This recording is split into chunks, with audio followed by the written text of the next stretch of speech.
दोस्तों, क्या आप जानते हैं भारत में सबसे पहली कार कब चली थी और इसके मालिक कौन थे?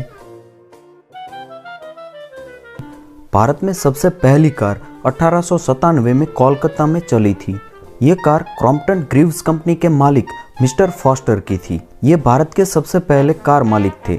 इसके बाद 1898 में 4 कारें बॉम्बे लाई गई, जिनमें से एक कार जमशेदजी टाटा की थी। उस समय कार रखना एक शाही शौक माना जाता था। आधुनिक कारों की बात करें तो बुगाटी वियरॉन जो है दुनिया की सबसे तेज कार, जिसकी स्पीड 446 किलोमीटर प्रति घंटा है, जो एक हवाई जहाज से भी तेज है। शुरुआती दिनों में कारें इतनी तेज नहीं हुआ करती थी। 1894 में बेंज ने बनाई हुई सबसे आधुनिक कार की स्पीड भी केवल 19 किलोमीटर प्रति घंटा थी। लेकिन क्या आप जानते हैं, सबसे पहली कार की डिजाइन 3 पहियों वाली थी, जो एक घोड़ा गाड़ी में से बनाई गई थी। दोस्तों, आज की ज्ञान यात्रा के इस एपिसोड में हम जानेंगे कार के इस भव्य इतिहास के बारे में। निकोलस कॉनट ने 1769 में सबसे पहले स्वयं चलने वाला मैकेनिकल वाहन बनाया था, जिसे एक घोड़ा गाड़ी में से बनाया गया था। पर कई लोगों का मानना है कि यह 3 टायरों वाला वाहन कभी चल नहीं पाया।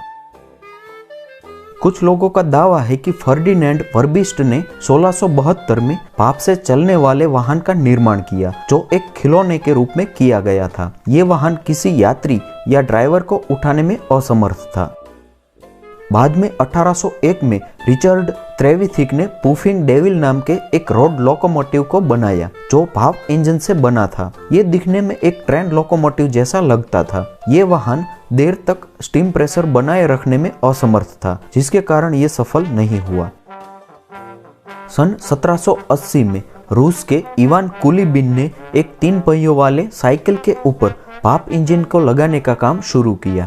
इस वाहन पर शोध कार्य करने के बाद 1791 में उन्होंने एक डिजाइन पेश किया, जिसकी कुछ विशेषताएं थी, जैसे कि flywheel, brake, gearbox और बेरिंग। ये वो सब चीजें हैं जो वर्तमान में भी एक आधुनिक कार में इस्तेमाल की जाती है। उनका डिजाइन 3 पहियों वाला था। ये भी संतुलित न होने के कारण असफल रहा। इन लोगों की तरह अन्य कई आविष्कारकों ने ऑटोमोबाइल क्षेत्र में कार्य किए, लेकिन वो सब भी असफल रहे।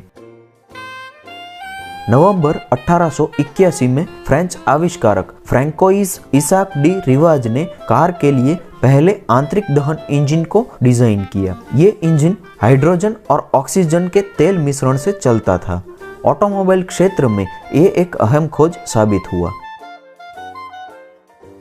कार्ल बेंज, जिसे आधुनिक ऑटोमोबाइल के आविष्कारक के रूप में जाना जाता है, जिन्होंने 1885 में जर्मनी के मैनहेम शहर में 4 स्ट्रोक गैसोलीन इंजन के इस्तेमाल से एक ऑटोमोबाइल बनाया। इस डिजाइन को अगले साल जनवरी में पेटेंट कराया गया, जिसे बेंज एंड CIA कंपनी के नाम से पेटेंट किया गया। इस कंपनी की स्थापना 1883 में हुई थी।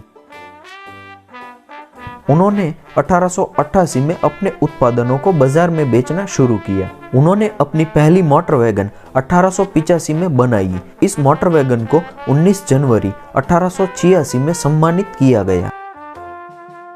बेंज ने अपने इन वाहनों का प्रचार शुरू किया और उस समय लगभग 25 बेंज वाहन बिके। इसी बीच एक और 4 पहियों वाली गाड़ी का डिजाइन बेंज ने पेश किया। ये डिजाइन एक सहूलियत भरा था और 4 स्ट्रोक इंजन से चलता था। जैसे जैसे बेंज की कंपनी ने अपने उत्पादन को बढ़ाया, वैसे वैसे उन्हें और इंजनों की जरूरत पड़ने लगी। फ्रांस के एमिले रोजर बेंज के वाहनों के इंजन निर्माण का कार्य करते थे। 1896 में बेंज ने पहला आंतरिक दहन फ्लैट इंजन बनाया, जिसे जर्मनी में बॉक्से मोटर का नाम दिया गया। 19वीं सदी के अंतिम वर्षों के दौरान बेंज एंड CIA दुनिया की सबसे बड़ी ऑटोमोबाइल कंपनी बनी, जिसने 572 वाहनों का उत्पादन किया और इसी कारण 1999 में बेंज एंड CIA कंपनी एक संयुक्त स्टॉक कंपनी बनी। 1890 में एक और कंपनी ने भी अपने वाहनों को बेचना शुरू किया। गोटिल्ब डैम्बलर और विल्हम मैबिज ने साथ मिलकर एक कंपनी बनाई थी जिसका नाम डैम्बलर मॉर्टन गैसेल्सक्राफ्ट यानी DMG रखा गया था। सन 1900 में डैम्बलर का देहांत हो गया। उनके देहांत के बाद विल्हम ने डैम्बलर मर्सिडीज के नाम से कार बनाना जारी रखा। बाद में विल्हम ने बेंज के साथ हाथ मिलाया और एक नई कंपनी की शुरुआत की जिसका नाम डैम्बलर बेंज रखा गया। ये वही कंपनी है जो आज मर्सिडीज बेंज के नाम से जानी जाती है। ये कंपनी अपने वाहनों को मार्केट में बेचने लगी। उसे काफी सफलता मिली। अभी तक कारों में केवल गैसोलीन इंजन का इस्तेमाल होता था जिसकी शक्ति 35 HP तक की होती थी। भाप, बिजली और गैसोलीन इंजनों से चलने वाली गाड़ियां दशकों तक चली। उसी बीच 1897 में एक जर्मन इंजीनियर रुडोल्फ डीजल ने एक इंजन का आविष्कार किया जो पहला डीजल इंजन बना। इस डिजाइन में पिस्टन और क्रैंकशाफ्ट की मदद से इंजन को चलाया जाता था। ये इंजन काफी शक्तिशाली था और इसमें ईंधन की खपत भी कम होती थी। ये इंजन बहुत कारगर रहा। डीजल इंजन का इस्तेमाल मौजूदा कार कंपनियां करने लगी। जैसे जैसे कारों की मांग बढ़ने लगी, कार उत्पादक कंपनियों को बड़े पैमाने पर और किफायती मोटर वाहनों का उत्पादन करने की जरूरत पड़ने लगी, जिसकी शुरुआत 1920 में रनसोम ओल्ड्स ने अपनी ऑटोमोबाइल कंपनी में प्रोडक्शन लाइन तकनीक से की। प्रोडक्शन लाइन का सबसे ज्यादा उपयोग हेनरी फोर्ड ने अपनी कंपनी में किया। इस तकनीक का इस्तेमाल कर फोर्ड कंपनी द्वारा हर 15 मिनट में एक कार बनाई जाती थी। यह तरीका पिछले तरीकों से काफी तेज था। इससे उत्पादन 8 गुना बढ़ गया था। इस तकनीक के इस्तेमाल से फोर्ड उस समय विश्व की सबसे तेज ऑटोमोबाइल उत्पादक कंपनी बनी। इसी तरह वक्त बीतने के साथ ऑटोमोबाइल क्षेत्र में काफी सुधार हुए। नई नई तकनीकों की वजह से आज की लग्जरियस कारों का निर्माण हुआ। तो दोस्तों आज के लिए बस इतना ही। उम्मीद करता हूँ ये वीडियो आपको जरूर पसंद आया होगा। ऐसे ही इंफॉर्मेटिव वीडियोस देखने के लिए इस चैनल को सब्सक्राइब करना न भूलें। धन्यवाद।